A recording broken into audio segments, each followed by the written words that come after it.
हरे कृष्णा।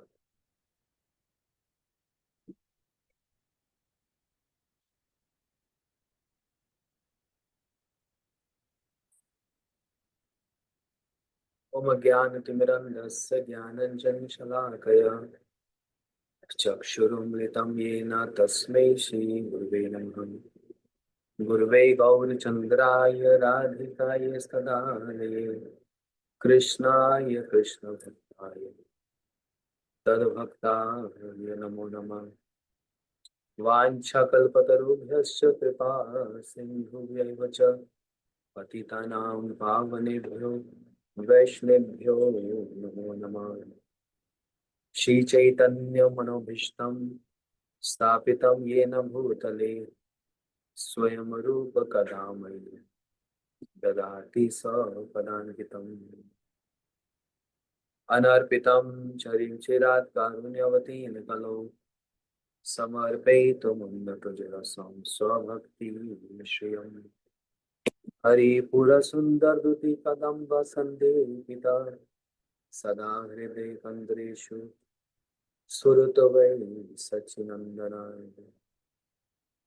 राधा चिन्तनिवेशिनं यस्य कान्तिविलोकिता श्रीकृष्ण चरणं वन्दे राधालिङ्गितं विग्रहम्। भक्त्या विहीनाय अपराधलक्ष्ये क्षिप्तस्य कामादितरङ्गमध्ये कृपामयि तं शरणं प्रपन्न वृन्दे नमस्ते चरणारविन्दम्। श्री कृष्ण चैतन्य प्रभु नित्यानंद श्री अद्वैत गदाधर शिवासादि गौर भक्तवृंद। सब लोग बोलिए हरे कृष्ण कृष्ण कृष्ण हरे हरे हरे राम राम राम हरे हरे। श्री भक्ति रसामृत सिंधु बिंदु। कल से हम लोग जिस प्रसंग को श्रवण कर रहे हैं ये बहुत ही विस्तार वाला है और बहुत टेक्निकल भी है। कहने का मतलब इसमें बहुत कुछ सीखने की वस्तु है और जब तक आप इसको लिखेंगे नहीं, नोट्स नहीं बनाएंगे, तब तक ये याद भी नहीं होगा। ये सिर्फ कहकर सुनने वाली वस्तु नहीं है, इसको थोड़ा सा स्मरण और याद करने वाली वस्तु है। और एक बार ये याद हो गया तो सारा जीवन हम इसको कभी भूलेंगे नहीं। अनर्थ निवृत्ति।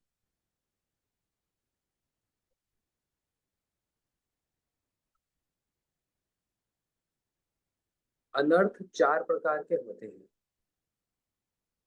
स्वरूप भ्रम, असतृष्णा, अपराध, हृदय दौर्बल्य। ये याद कर लिया। इसमें जो सबसे पहले वाला है उसको हम विस्तार से सुन रहे हैं। स्वरूप भ्रम क्या है? देखो शब्द से ही पता लग रहा है। स्वरूप मतलब हमारा जो स्वरूप है और भ्रम मतलब उसके बारे में पता नहीं। क्या पता नहीं जी? हमको तो अपने बारे में बहुत कुछ पता है। मेरा नाम ये है, मैं यहाँ रहता हूँ, मैं ये काम करता हूँ, मुझे अपने बारे में सब पता है। नहीं, ये वाला स्वरूप नहीं। वास्तविक में हमारा जो स्वरूप है, हम जीव आत्मा है। और भगवान की सेवा में नित्य धाम में हमारा क्या स्वरूप रहेगा, इस विषय में हमारा भ्रम है। तो पहला कल हम लोगों ने सुना था जीव के विषय में भ्रम क्या है। दूसरा परतत्व, भगवान कौन है।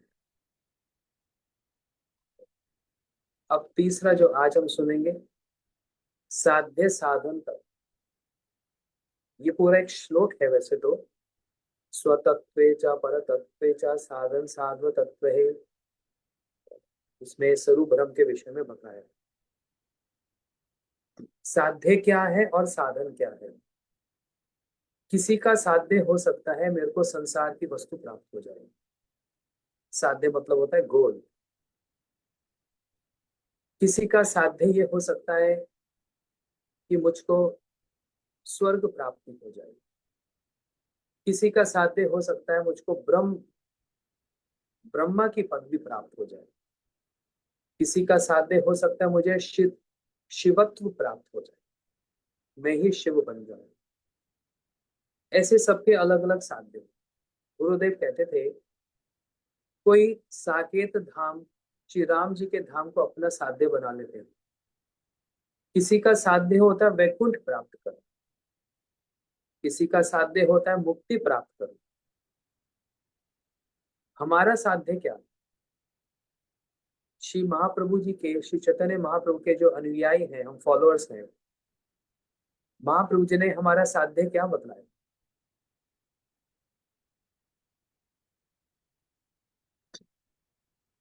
हमारे साध्य है भगवान का नित्य धाम श्री गोलोक वृंदावन। और हम आराधना किसकी करेंगे? सीधा सीधा एक श्लोक में स्पष्ट कह दिया। आप लोग इस श्लोक को लिख लेना और याद कर लेना, सभी माताएं भी, बच्चे भी और सब प्रभु भी। वेरी इंपॉर्टेंट श्लोक।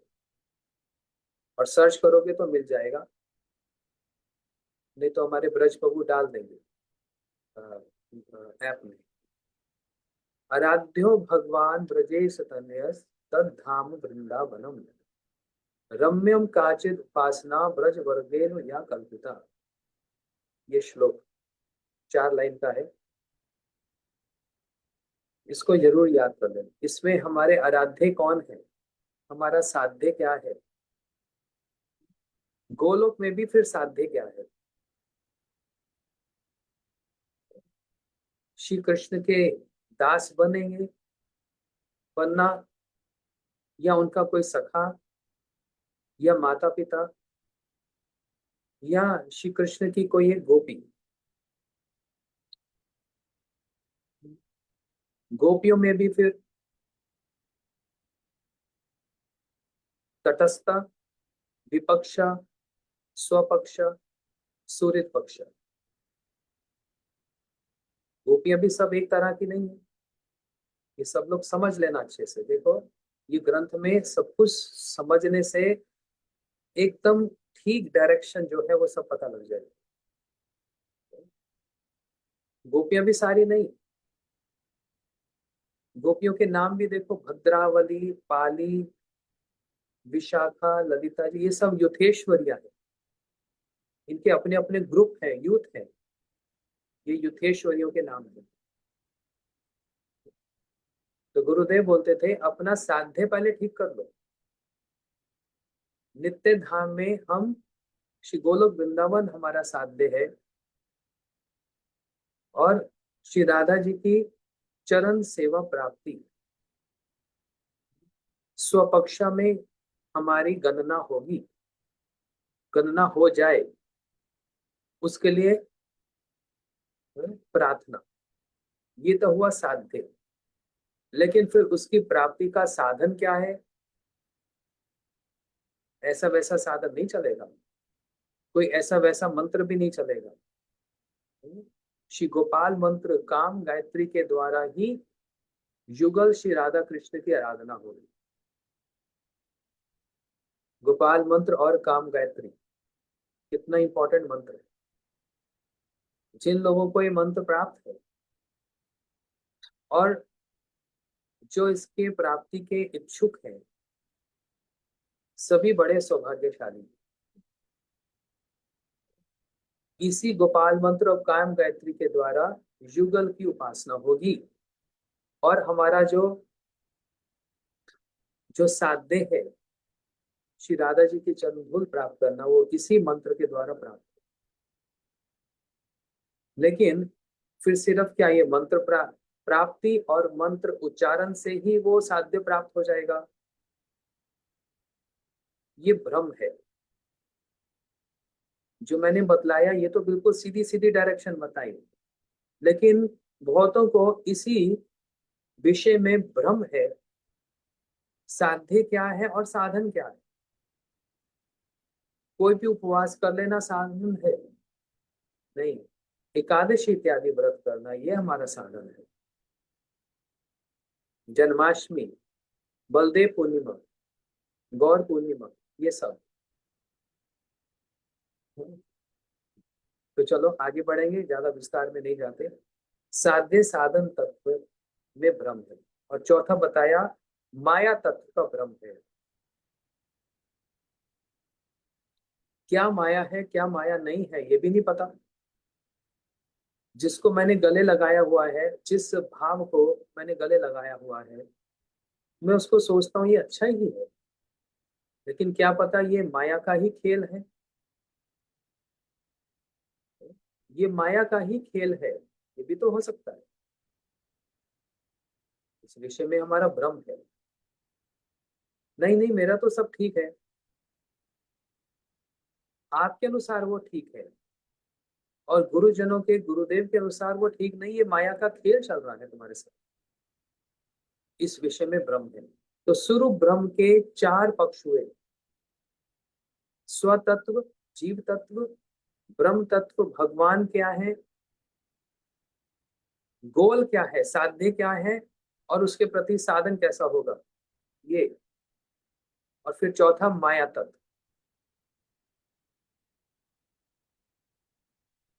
दूसरा आ जाओ। दूसरा अनर्थ है असत तृष्णा। क्योंकि मैंने बतलाया था अनर्थ निवृत्ति के चार पांव हैं।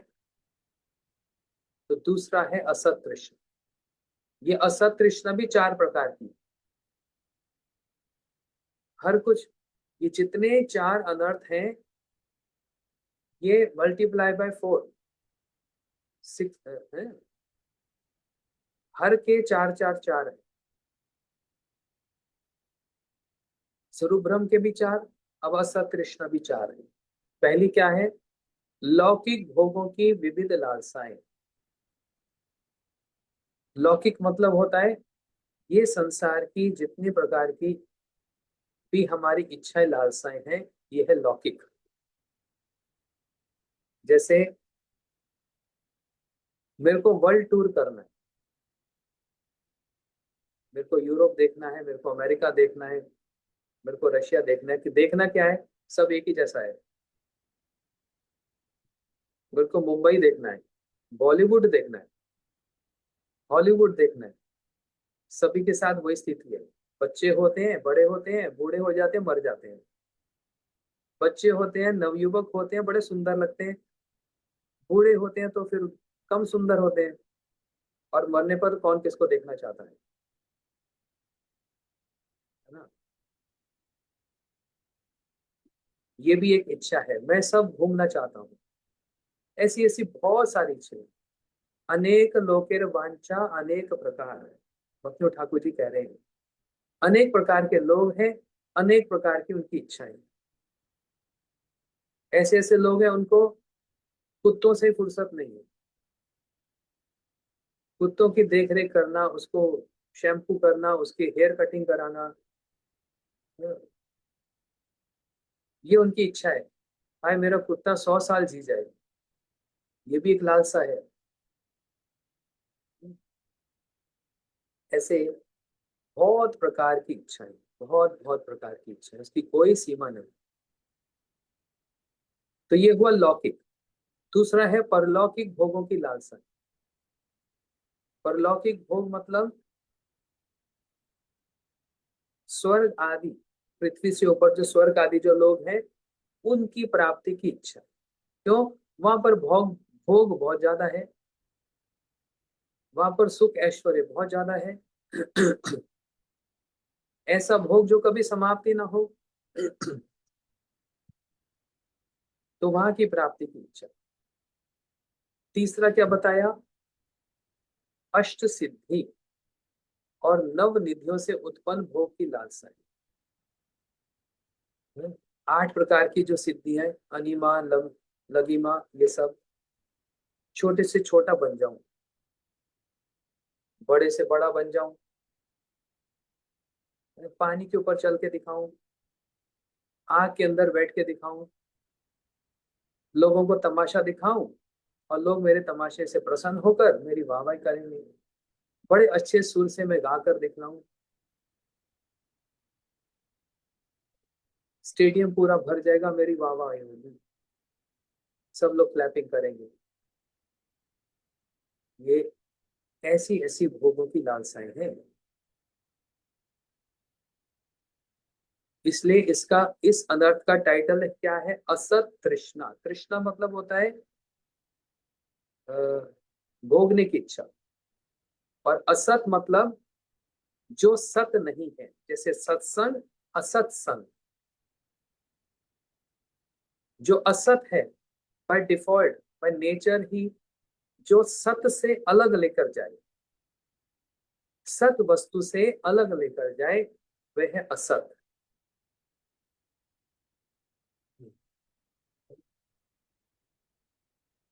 और ये इच्छाएं कहाँ से, इसका ओरिजिन क्या है, रूट क्या है? मन को सुख प्राप्त करना, मन को सुखी करना। और मन सुखी कैसे होगा? इंद्रियों को सुख मिलेगा तो मन को सुख मिलेगा। मन का तो अपना कोई अस्तित्व नहीं है, इंद्रियों के द्वारा ही मन भोगों को भोगता है।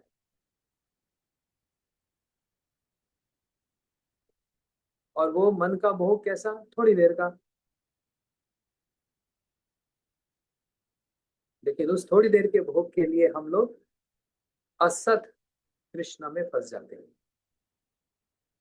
चौथा बताया मुक्ति की लालसा।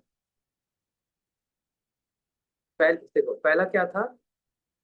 संसार के भोगों की इच्छा। दूसरा, इस संसार से ऊपर जो पृथ्वी से ऊपर जो स्वर्ग, भूअर लोग, महर लोग, ब्रह्म लोग, वहां पर जाने की और वहां के भोगों की भोगने की इच्छा, ये असत है।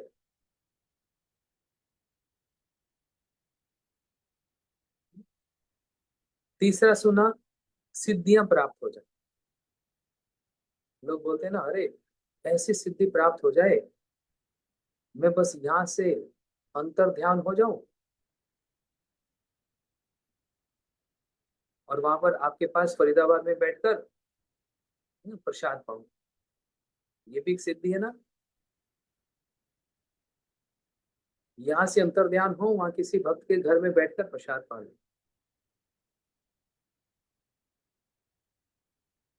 ये भी असत तृष्णा है।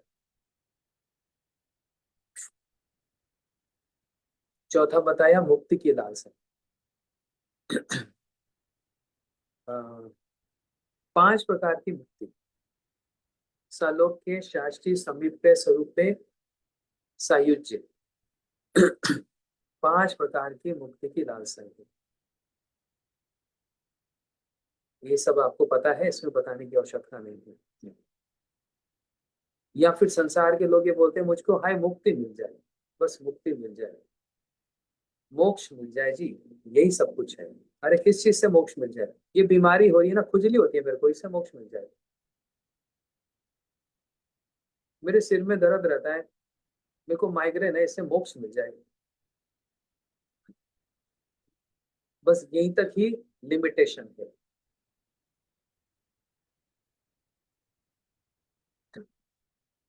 अच्छा, ये भी फिर भारत जैसे देशों में जिनको पता है, वो ऐसी लालसा करते हैं।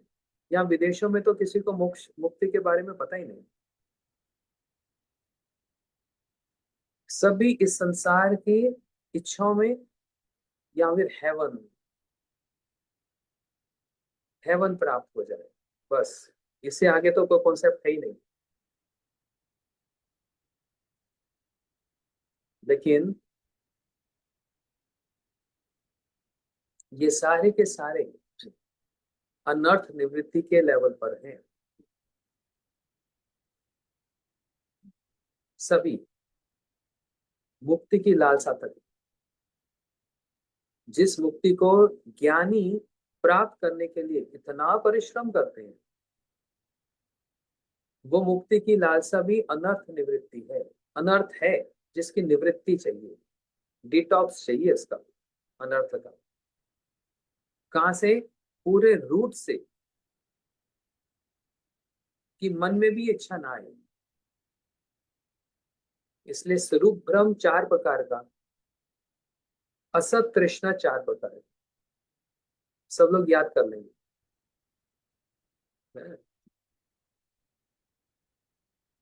फिर है अपराध। अपराध भी चार प्रकार के होते हैं, हर कुछ चार चार है।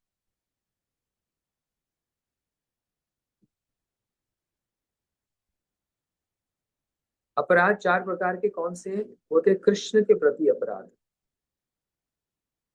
कृष्ण के प्रति अपराध कैसा होता है? ये कौन सा अपराध है भगवान के प्रति? गीता जी में भगवान ने स्वयं कह दिया, अवजंती मां मूढ़ा मनुष्य तनम आश्रिता। जब मुझको एक साधारण व्यक्ति मानते हैं और मेरी क्रिया को भी साधारण मानते हैं, मेरे प्रति अपराध करते हैं। या फिर जो ज्ञानी मुक्ति की लालसा, अहम ब्रह्मस्मि ये बोलता रहता है कि मैं ही ब्रह्म हूँ, मेरी मैं ही ब्रह्म हूँ। या फिर जो मायावादी लोग, आप जाओ हरिद्वार में जाओ, भरा पड़ा है पूरा मायावादियों से,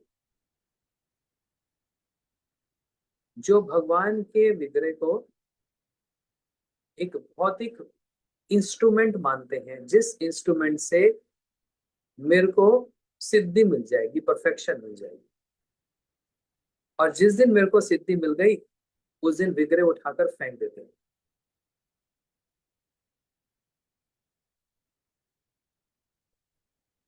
और ये गणेश विसर्जन भी तो ऐसे ही होता है, मेरा काम हो गया, गणेश जी मेरे विघ्न को दूर कर देंगे, उठाकर फेंक दो।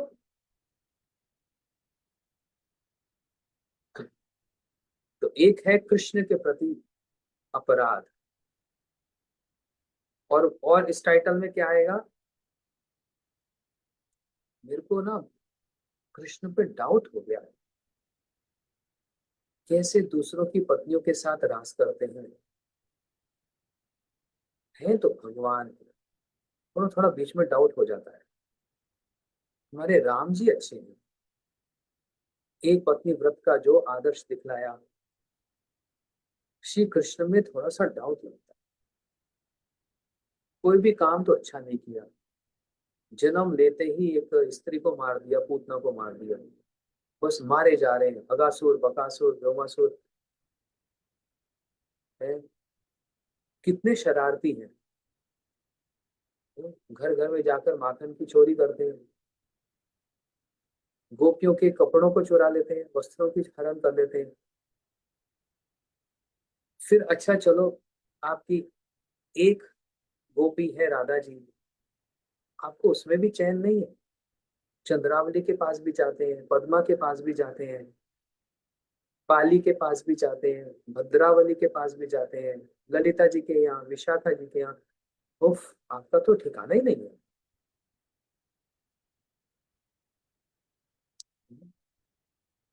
कैसे विश्वास करें हम भगवान में?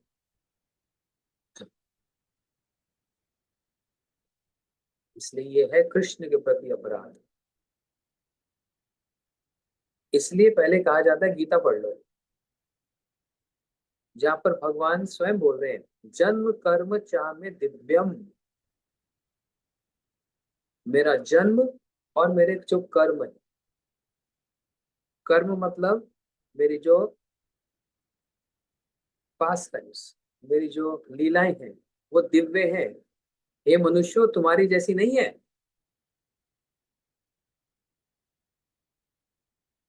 हे प्रभु, आप भी तो इस संसार में 125 साल रहे, हाँ आपकी लंबी आयु थी, लेकिन भगवान 125 साल इस संसार में रहे, उनकी भी दाढ़ी मूछ आ गई, ऐसी हो गई हमारे जैसे बूढ़ों की तरह, सफेद सी। और थोड़े साल के बाद पूरी सफेद हो जाएगी, सब पूरा बूढ़े हो गए।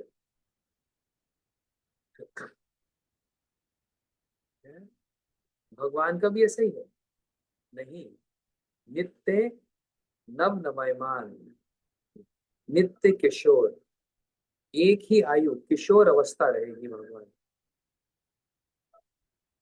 ऐसे बहुत सारे बातें हैं जिससे कृष्ण के प्रति अपराध, और जितने असुर, सभी असुर कृष्ण, कंस ने कृष्ण के प्रति अपराध किया। विग्रह के प्रति नहीं, साक्षात कृष्ण के प्रति अपराध। और दुर्योधन ने कृष्ण के प्रति अपराध किया, जरासंध ने कृष्ण के प्रति अपराध किया, और शिशुपाल, ओहो क्या बात है, सामने सामने 100 गालियां दे रहा है। जब से जन्म हुआ कृष्ण के प्रति अपराध ही अपराध है। यह है अनर्थ। पूतना ने कृष्ण के प्रति अपराध किया। ये जितने असुर हैं, इन सभी असुरों ने कृष्ण के प्रति अपराध किया। किसके कहने पर? असत्संग, कंस के कहने पर। और ये जितने असुर कृष्ण के हाथ से मारे गए, सब एक एक अनर्थ है, जिसको चैतन्य शिक्षामृत में श्रील भक्ति ठाकुर जी ने वर्णन किया। जिसको जानना है, चैतन्य शिक्षामृत ग्रंथ ले लो, उसके लास्ट के कुछ चैप्टर्स में भक्ति ठाकुर जी बतला रहे हैं पूतना क्या अनर्थ है। कौन सा अनर्थ है? अविद्या, अज्ञान।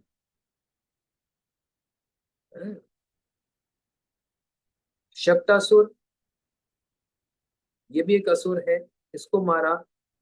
ये कौन से अनर्थ का प्रतीक है? बोलते हैं प्राचीन पुराने जितने कर्म है और प्राचीन जितने प्रकार के इंप्रेशंस, भावना जो लेकर बैठे हैं, उसका खंडन है। त्रिनाव्रत, व्योमासुर, केशी, ये जितने असुर हैं, सब एक एक अनर्थ का प्रतीक है। इन सारे असुरों ने कृष्ण के प्रति अपराध किया। ये है कृष्ण के प्रति अपराध। इंद्र ने कृष्ण के प्रति अपराध किया।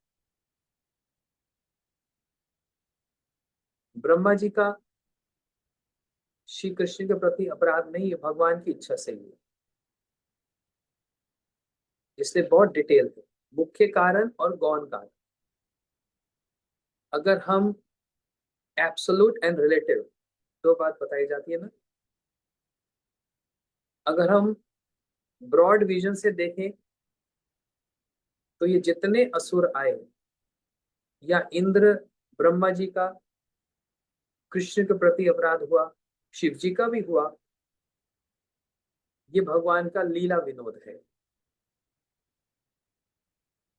अपने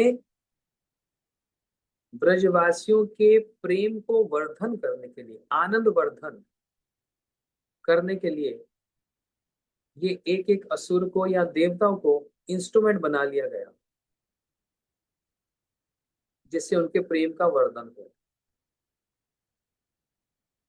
ये एक अलग डायरेक्शन में हमारा टॉपिक चला गया, बट क्योंकि बात उठ गई है इसलिए बोल रहा हूं। पूतना एक राक्षसी, एक डीमन है, लेकिन पूतना के आने से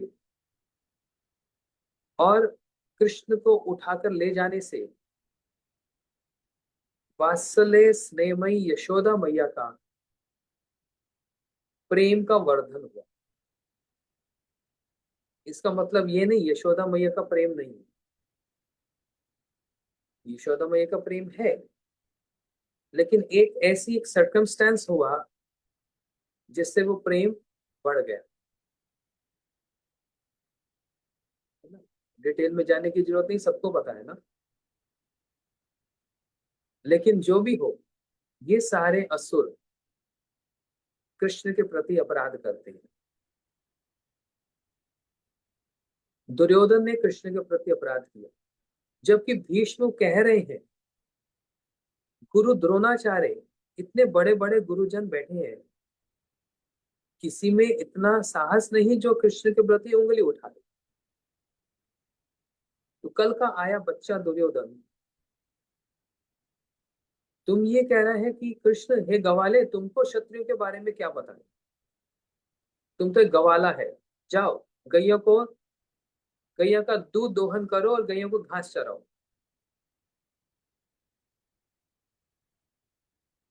कृष्ण एक और तो गवाले का रोल प्ले कर रहे हैं, भूमिका निभा रहे हैं, दूसरी ओर जहां पर क्षत्रियो की भूमिका निभाई तो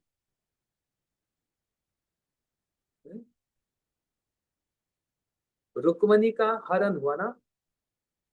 तो रुक्मणी का भाई रुक्मी रास्ते में ही आकर अपनी तलवार को निकालकर श्री कृष्ण से कह रहे हैं, हे कृष्ण, तुम मेरी बहन को इस प्रकार से अपहरण किडनैप करके नहीं ले जा सकते, तुमको युद्ध करना पड़ेगा। कृष्ण को तो क्रोध भी आ गया, थोड़ी सी हंसी भी आ गई। बोलते रुक्मी, तुम हमारे साले लगते हो, ब्रदर इन लॉ, संबंध में तो तुम हमारे संबंधी हो गए हो अभी, क्योंकि रुक्मणी ने हमको ग्रहण कर लिया, मतलब ऑलरेडी रुक्मणी पत्नी बन गई। लेकिन तुम हमको युद्ध के लिए ललकार रहे हो, और मैं हूं क्षत्रिय। क्षत्रिय को युद्ध में या फिर क्या बोलते हैं, डाइस गेम, चौपट में यदि ललकारोगे तो क्षत्रिय पीछे नहीं हटेगा। उसी समय कृष्ण ने भी तलवार निकाल ली और रुक्मी के हाथ पर एक तलवार मारी, रुक्मी के हाथ से तलवार गिर गई। मारने लगे, क्योंकि अब क्षत्रिय है ना। तो दुर्योधन क्या किसको बोल रहे हैं, आप क्षत्रिय, तुम गवाले हो, तुम क्षत्रिय के बारे में क्या जानते हो। तो दुर्योधन का कृष्ण के प्रति अपराध हुआ। कर्ण का कृष्ण के प्रति अपराध हुआ। ऐसे बहुत सारे हैं गिनती, ये है कृष्ण के प्रति अपराध। और जो ऐसी प्रवृत्ति रखते हैं, टेंडेंसी रखते हैं, हम जैसे लोगों में भी है, हम भी उन असुरों जैसे ही कृष्ण के प्रति अपराध करते हैं। हम भी अगर दुर्योधन हैं, हम भी जरासंध हैं, हम भी शिशुपाल हैं, जो कृष्ण पे गाली दे रहे हैं। राष्ट्र यज्ञ में आए तो कृष्ण कह रहे हैं, शिशुपाल 100 तक गिनूंगा, उसके बाद तो मैं तुमको छोड़ूंगा नहीं। और शिशुपाल कितनी गंदी गंदी गाली दे रहे हैं, तुम्हारे पिता का कुछ पता नहीं है, किसका तुम्हारा, कौन तुम्हारे पिता है, कहाँ तेरा जन्म है, तेरा कुछ पता नहीं है, ऐसे ऐसे गाली दे रहे हैं। यह है कृष्ण के प्रति अपराध। ये अपराध तो हम लोग भी कर लेते हैं, कभी कभी मन में तो डाउट आ ही जाता है। लेकिन इस अपराध का निराकरण, दूरीकरण बड़े कृपालु श्री नाम प्रभु, श्री नाम का आश्रय लेने से सारे अपराध दूर हो जाते हैं।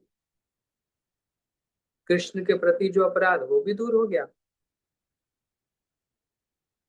है। और जितने प्रकार के प्रायश्चित उस नाम के द्वारा दूर हो जाएंगे। ये है कृष्ण नाम की महिमा, समझ रहे। कृष्ण के प्रति जो अपराध है, भगवान के प्रति अपराध, वो भगवान के नाम से चला जाएगा। इसलिए कहते हैं, हरि से बड़ा हरि का नाम, अंत में निकला ये परिणाम।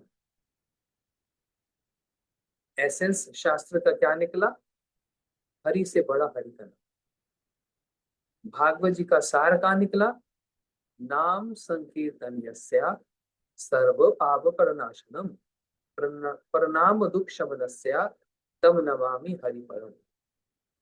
संपूर्ण भागवत जी का जो सार उस नाम पर आकर अटका।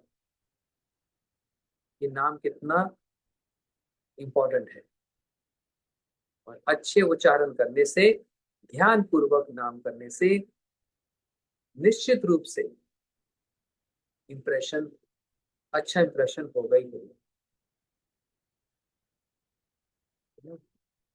नाम जप करके भी किया जा सकता है, गान करके भी किया जा सकता है। माला पर लेकर हरे कृष्ण कृष्ण कृष्ण हरे हरे, हरे राम राम हरे हरे। भक्ति सिद्धांत प्रभुपाद जी कह रहे हैं, नाम जप करना और भगवान का साक्षात्कार देखना ये एक ही वस्तु है, ये दो नहीं है। कितनी बड़ी बोल्ड स्टेटमेंट है श्री प्रभुपाद जी की। नाम जप करना और भगवान का दर्शन करना ये एक ही चीज है, ये दो नहीं है। अभी हमको नहीं पता लग रहा, प्रभुपाद जी को पता है, वो अनुभूति कर रहे हैं, लेकिन अपनी अनुभूति से तो हमको बोल रहे हैं। तो उन्हीं की अनुभूति से समझ जाना चाहिए कि नाम जब मैं कर रहा हूँ साक्षात्कार हो रहा है भगवान का, और सारा संसार भगवान का दर्शन हो जाए, भगवान का दर्शन हो जाए, हे भगवान का दर्शन हो जाए। तो करोगे क्या दर्शन करके? उसके बाद क्या, व्हाट नेक्स्ट? बस दर्शन हो जाए? नाम जब अपने आप में दर्शन है। इस प्रभुपाद जी की इस बात को दिमाग में रखकर, मस्तक में रखकर हम नाम जप करेंगे, हम कृष्ण का साक्षात्कार कर रहे हैं। तो जप उपांशु जप भी होता है, मतलब एक तो हो गया मानसिक जप, बोल ही नहीं रहे, मन में चल रहा है, ये भी प्रैक्टिस से हो जाता है। फिर धीरे धीरे धीमी गति से हरे कृष्ण कृष्ण कृष्ण हरे हरे, हरे राम राम राम हरे हरे। और फिर होता है जोर से जप, हरे कृष्ण कृष्ण कृष्ण हरे हरे, हरे राम राम हरे हरे। हमारे गुरु महाराज जी बोलते थे, 102 वर्ष की आयु थी, गुरु महाराज जी हमको बोलते थे, बाबा ना ये एक उच्चारण करने का, एक बोलने का एक ढंग है। बाबा मतलब बच्चों, ऐसे बोलते थे गुरु महाराज जी। जोर से नाम जप करोगे तो अपना भी फायदा करोगे, और आपके आसपास जितने हैं उनका भी लाभ होगा। है ना, कितने सारे कीड़े मकोड़े, मक्खी मच्छर, वृक्ष, फूल पत्ते, पौधे, लताएं पताएं, इनकी चिंता नहीं है तुमको? ये बेचारे अपने किसी कर्मों के कारण ऐसी योनि में पड़े, पशु पक्षी की योनि में पड़े। पक्षी भी है ना, पेड़ पौधे भी है ना, बैक्टीरिया भी है ना, बेचारे अपने कर्मों के कारण। तो एक सड़क पे चढ़ा भिखारी, होमलेस, उसको देखकर भी तरस आ जाता है, कुछ देने की इच्छा हो जाती है। तो ये बेचारे जो अपने कर्मों के कारण पेड़ पौधे वृक्ष पशु पक्षी बने हुए हैं, इन पर दया नहीं आती? ये भी तो बेचारे होमलेस हैं, इनको भी तो आश्रय चाहिए, लेकिन ये बेचारे कुछ कर नहीं पाएंगे। ये गीता भागवत सुनकर भी समझ नहीं पाएंगे। इनको दो उपाय से आप कल्याण कर सकते हो। है ना, जैसे यहाँ तो नहीं होता, इंडिया में बहुत सारे लोग अपने घर में बालकनी में पानी रख लेते हैं, पक्षियों को पानी मिल जाएगा। उस पानी में भगवान का चरणामृत डाल दो थोड़ा सा, बेचारे चरणामृत पी जाएंगे, लाभ होगा कि नहीं? घर में अपने ब्रेड खाई, रोटी खाई, ठाकुर जी को भोग लगा, उसमें से एक थोड़ा सा पोर्शन लेके थोड़ा थोड़ा तोड़ के घर में बाहर डाल दो, पक्षी खा लेंगे भाई, भगवान का प्रसाद उनको मिल गया ना। ये होती है दया। तो दो ही उपाय से इनका उद्धार हो सकता है। या तो प्रसाद पाने से या फिर नाम सुनने से। इसलिए जोर से नाम उच्चारण करने से कितने लोगों का कल्याण कर रहे हो, पूरे वातावरण को शुद्ध कर रहे हो। भगवान का नाम है, कोई साधारण नाम नहीं है। तो इसलिए इसको जप करके भी किया जा सकता है, हरे कृष्णा कृष्ण कृष्ण हरे हरे, हरे राम राम हरे हरे। इसको गान करके भी किया जाता है, हरे कृष्ण कृष्ण कृष्ण हरे हरे, हरे राम राम हरे हरे, हरे कृष्ण कृष्ण कृष्ण हरे हरे, हरे राम राम हरे हरे, हरे कृष्ण कृष्ण कृष्ण हरे हरे, हरे राम राम हरे हरे। माला पर जप कर याद रखो, गाते हुए भी।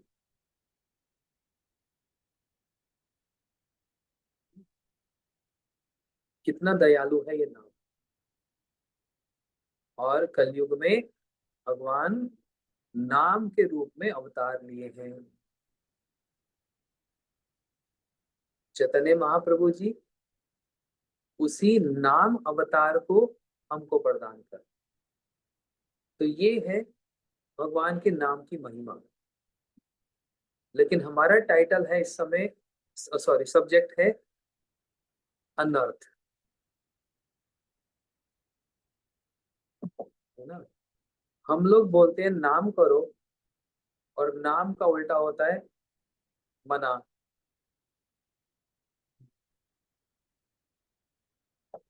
लोग कहते हैं, मना करते हैं, नहीं करो नहीं करो नहीं करो। या फिर नाम का उल्टा होता है मान, नाम और उसका उल्टा है मान।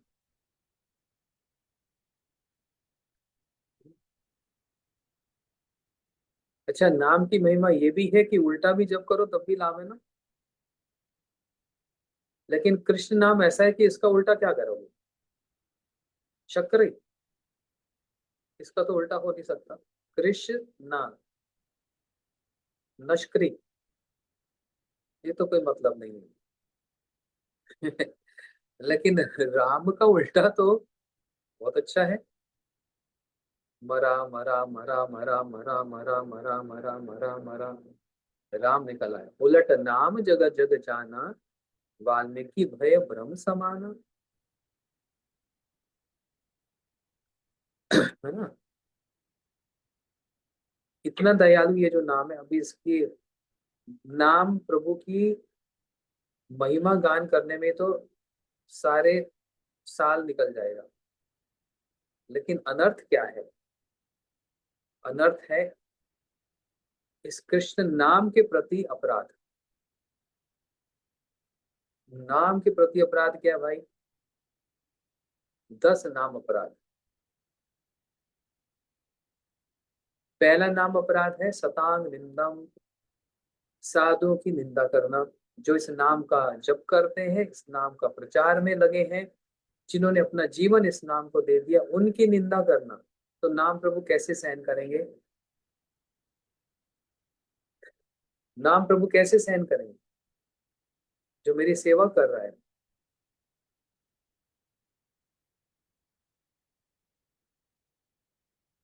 नाम प्रभु मालिक हैं, हम उनके नौकर हैं। नौकर की भी अवहेलना कभी की जाती है ना, तो मालिक भी रुष्ट हो जाता है। मान लो आपके घर में एक नौकरानी आती है, 10 साल से 15 साल से आ रही, अच्छे से बेचारी काम करती है, पैसा ले जाती है, और जो थोड़ा कुछ बचता है वो उसको दे देती है। उसके प्रति भी थोड़ी सी दया रहती है उस नौकरानी के प्रति भी। अब कोई बाहर का व्यक्ति आकर उस नौकरानी पे चिल्लाए, आप उसके मालिक हो ना, तो आपको भी गुस्सा क्रोध आ जाएगा। एक ममता वाली भाव उसके प्रति भी रह जाता है। आपके घर में एक पशु है, बिल्ली है, कुत्ता है ना, आप उसके मालिक हो। आपके कुत्ते को कोई पत्थर मारे तो कैसा लगेगा, मन करेगा उसको भी हम, मतलब पुलिस में पकड़ा दें, केस हो जाएगा। ऐसे ही नाम प्रभु तो मालिक है ना, उनके सेवक जो है, जो नाम जप करते रहते हैं, वो उनके सेवक है, नौकर है। तो उनके सेवकों पर अगर कोई निंदा करे तो मालिक को सहन होगा? नाम प्रभु को सहन होगा? नहीं होगा। यह है नाम प्रभु के प्रति अपराध। पहला नाम अपराध सतांग निंदम। फिर शिवस्य श्री विष्णु गुण नामादि सकलम। देवी देवताओं को भगवान जैसा मान लेना या भगवान से स्वतंत्र मान लेना। गणेश जी भी भगवान हैं, हनुमान जी भी भगवान हैं, दुर्गा जी भी भगवान है, शनि भी भगवान है, ये भी भगवान है। सबके सिर पे मोर मुकुट लगा दो। पागल है क्या? बुद्धि भ्रष्ट हो गई। सभी भगवान हो गए? भगवान एक है ना 10 है? नहीं जी, एक ही है। तो आप कैसे कह रहे हो कृष्ण भगवान है? आप कैसे कह रहे हो? ऐसे लोग लड़ते हैं हमसे। हैं? हनुमान जी भगवान है, मैं उनको मानता हूँ। एक ही भगवान है, वही हनुमान है। अरे तुम पागल हो क्या? हनुमान भगवान है। कभी उन्होंने अपने मुंह से कहा मैं भगवान हूँ? सब समय हनुमान जी अपने मुख से क्या बोलते हैं? मैं श्री राम का दास हूँ।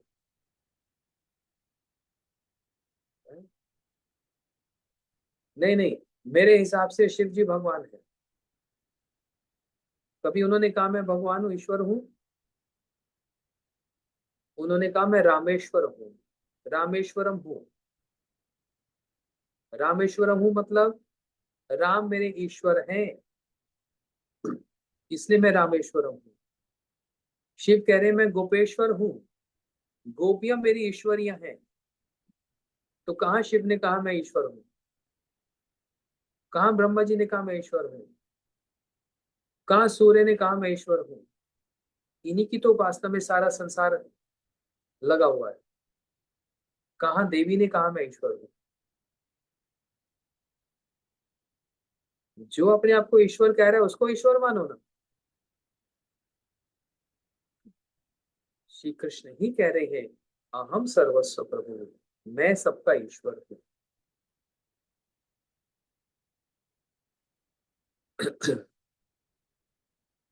तो इसलिए देवी देवताओं को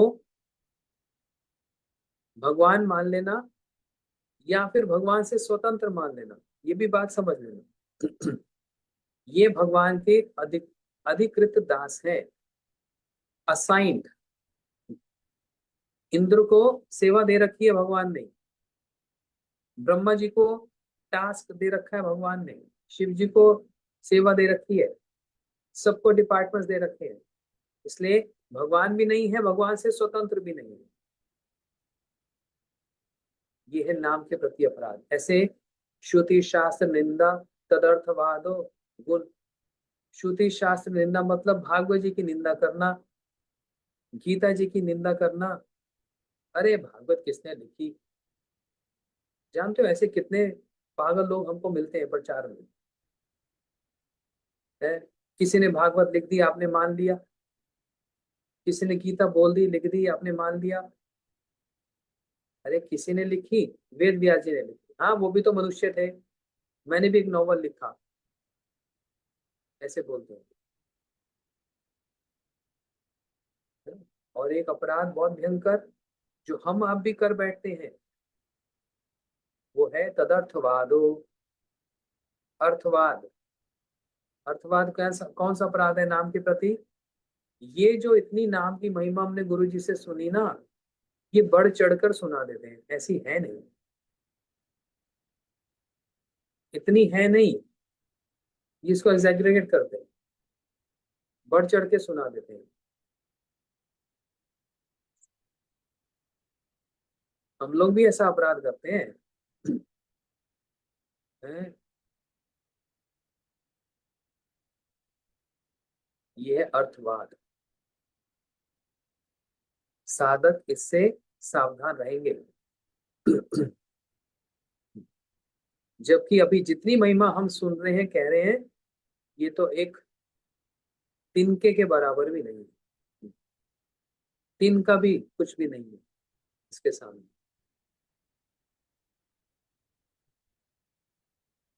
ये दूसरा नाम के प्रति अपराध। फिर तीसरा है कृष्ण के स्वरूप शिव विग्रह के प्रति अपराध। विग्रह के प्रति अपराध, अब आप लोगों को ये इसका डिटेल तो पता ही है। कौन भोग लगाए? अरे लगाया तो था, परसों भोग लगाया था। 2 दिन बहुत है। पिछले महीने आरती की थी, इनफ। स्नान, अरे अभी ये अक्षय तृतीया निकली थी ना, उस समय ठाकुर जी को स्नान कराया था। अक्षय तृतीया कब आई थी? ये आई थी तो अप्रैल में आई थी, मई में आई थी। अभी क्या चल रहा है? अगस्त। हाँ बस अब जन्माष्टमी में कराएंगे ना, क्या चिंता है। ये है विग्रह के प्रति अपराध। पानी पिलाने की क्या जरूरत है? इनको खिलाने की क्या जरूरत है? भोग लगाने की क्या जरूरत है? हाँ सुबह एक बार आरती कर दी थी ना, अब क्या जरूरत है?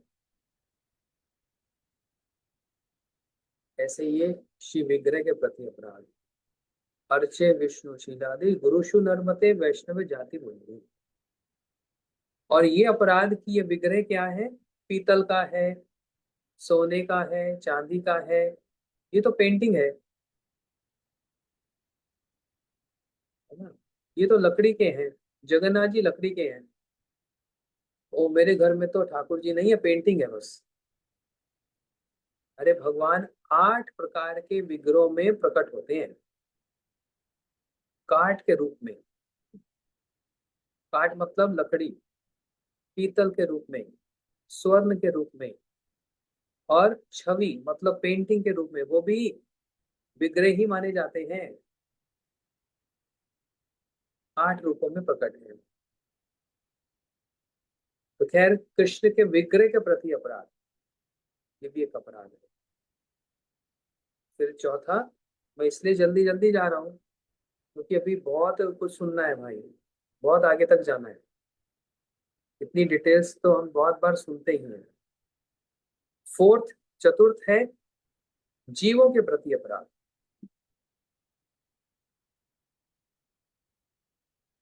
अब जीवों के प्रति अपराध तो बहुत बड़ा टाइटल है, ये तो सब्जेक्ट है। साधारण जीवों के प्रति भी अपराध और वैष्णव के प्रति भी अपराध। और भक्ति सिद्धांत सरस्वती ठाकुर प्रभुपाद जी की भाषा में यदि अपराध को समझेंगे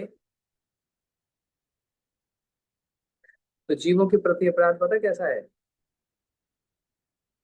जिसको आप जानते हो, जिससे आप मिलते हो, उसको कृष्ण की बात नहीं कहना, ये अपराध है। ये हिंसा है, ये वॉयलेंस है उस जीव के प्रति।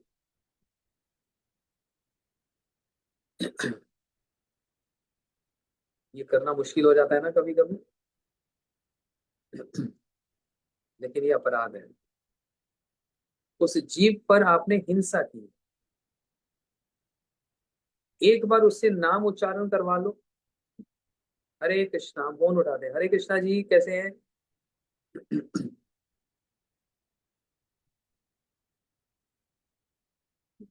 कुछ सुबह यहाँ पर वॉक करते हैं ना, तो सभी लोग को आदत है सुबह बोलने का, गुड मॉर्निंग, या सीधा शॉर्ट फॉर्म में मॉर्निंग बोल देते हैं। तो हम बोलते मॉर्निंग हरी बोल। अब उसको समझ आया ना आए, हरी बोल तो चला गया कान में। बोलो व्हाट? हरी बोल morning, a special way of saying good morning in a different language. Oh, okay, okay, I understand.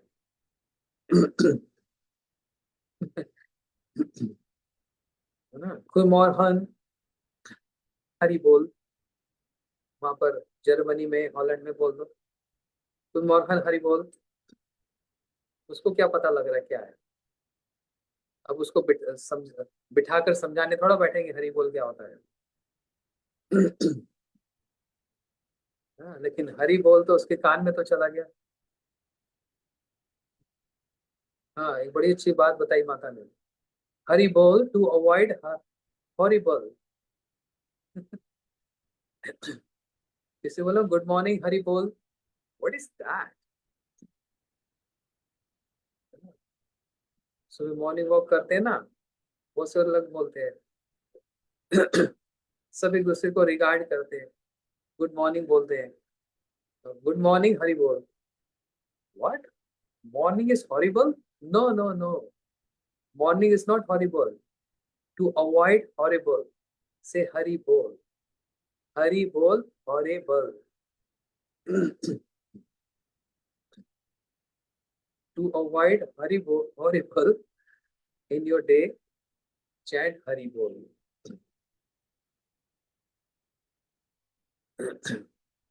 खैर, जीवों के प्रति अपराध। मैंने किसी का मन दुखाया, मेरी क्रिया से किसी का मन दुख हो गया, इसलिए अपराध। ये भी एक अनर्थ है भाई। कभी वैष्णव अपराध की तो यहाँ बात हो ही नहीं रही, अभी जीवों के प्रति अपराध। वैष्णव अपराध तो बहुत बड़े भयंकर हो गया वो तो। वो तो भक्ति को तहस नहस कर देगा। साधारण जीवों के प्रति भी अपराध होता है।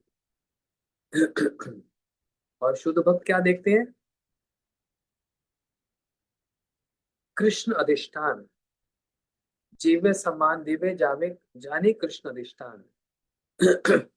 जीवों के प्रति सम्मान करना, उसमें कृष्ण अधिष्ठान मतलब उनके अंदर भगवान की उपस्थिति स्थिति को देखकर।